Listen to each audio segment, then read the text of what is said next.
All right, so we want to share a bit about mind and sensation because we think it can lead to more aliveness and just a juicier life.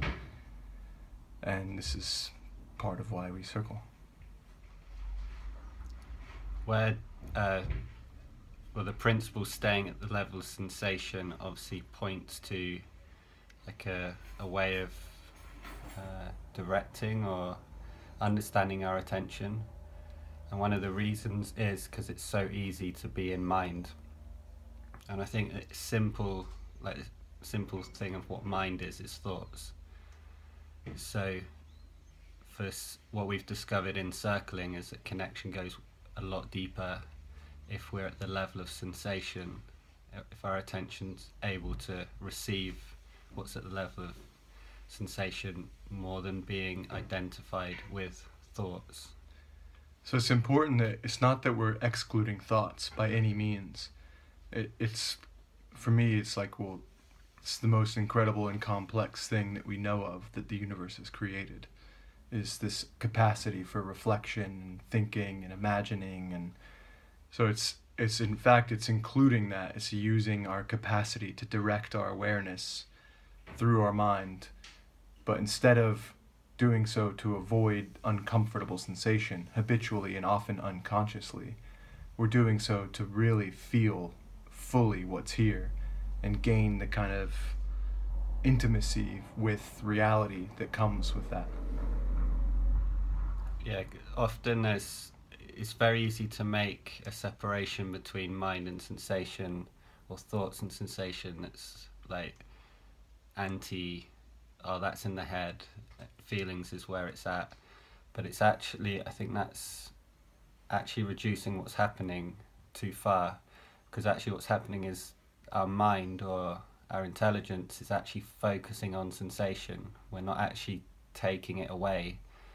It's just that if our concentration is fully on the thoughts, and which is basically like the voice in our head that's self-reflecting, there's less intelligence in that, or less subtle intelligence, and focusing that same thing on the sensation that's available. So it's still like, yeah, it's a use of mind to a more complex level than actually taking away mind and just allowing feeling. Because we can see what happens when you just allow feeling. You're a crocodile. Because that's what you'll do. So it's actually this it's like the next stage on in evolution from self-reflecting on being, is using that self-reflection capacity to actually focus even more deeply on what it's like to be awareness, or what it's like to be alive, what it's like to be. Yeah. So there's plenty more that can be said about that, but I think that gives a general. I think just one last thing is that it's like a kind of I've an empathy for why it's hard not to be in the mind. So I might have a habitual way of like going really into thoughts when I'm nervous, and it can be easy to like be like criticize that or feel bad about that. But actually, when I start to be able to bring my attention to what is nervous, or what the sensation is when I go into those rapid thoughts, I actually can discover things that are incredibly difficult for me to realize.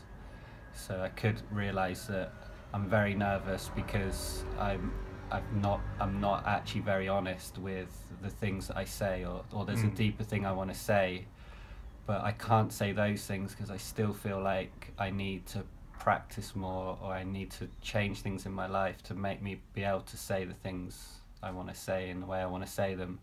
So it's like, if I bring my attention really to the feeling in the moment, it might reveal things that might need a lot of time, and I might need to face a lot of pain to deal with it.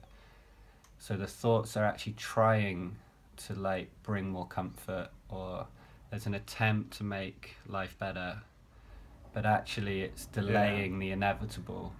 So it's actually incredibly hard, and it's not just like, oh yeah, I need to switch my attention here and everything's solved. It's like if I put my attention here, it will actually reveal like a whole complex web of like interconnectedness that I have to deal with, which is incredibly hard.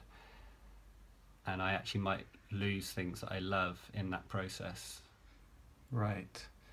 And it's especially hard and powerful doing it in relationship, because then you're revealing this vulnerability which you haven't been willing to admit to yourself most of the time, much less being seen by others as this kind of nervousness or as whatever it is that's being revealed.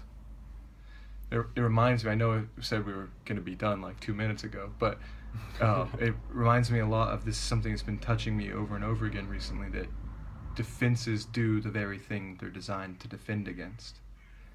So it's like, in that case, this like thinking, this rapid fire thinking to avoid feeling a nervousness actually creates a nervousness, both in you and in those around you. It creates this sense, like as I'm talking about it, I feel almost like an anxiety arising. And it just seems over and over that we see that.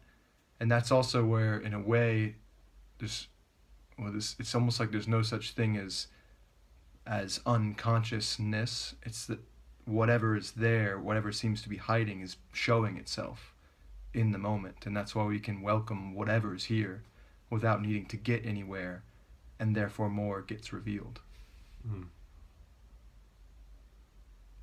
Yeah. Good? Good.